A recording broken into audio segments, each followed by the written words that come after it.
দেখো শম্পা, বারবার এরকম অশান্তি করে সংসার করার থেকে আমার মতে বলে এরকম আলাদা হয়ে যাওয়াটাই বেস্ট। আমার মনে হয় এটাই ভালো হবে, আমরা দুজনের রাস্তাটা আলাদাভাবে বেছে নিই। আমারও তোমার সাথে সংসার করার কোনো ইচ্ছা নেই। ঠিক আছে, তাহলে তুমি আজকে তোমার যা জিনিসপত্র আছে আলাদা করে নাও, আর আমার যা জিনিসপত্র আছে আমি আলাদা করে নিচ্ছি। সে নয় ঠিক আছে, কিন্তু আমাদের তো একটা ছেলে, সেটার কি হবে? ঠিক আছে, তাহলে আমরা আর কয়েকটা বছর অপেক্ষা করে যাই, তারপর আমাদের আর একটা বাচ্চা হবে, তখন তুমি একটা বাচ্চা নিয়ে নেবে, আমি একটা বাচ্চা নিয়ে নেবো। কয়েক বছর পরে। দেখতে দেখতে পুরো বছর ঘুরিয়ে গেল, আজকে তার শেষ দিন।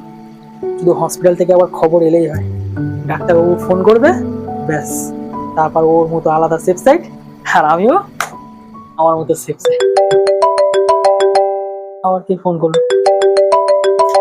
এই ডাক্তারবাবু ফোন করেছে। হ্যালো ডাক্তারবাবু। সৌমেন বাবু বলছেন? হ্যাঁ। আপনার যমজ বাচ্চা হয়েছে। কি বলছেন? হ্যাঁ কি বাচ্চা?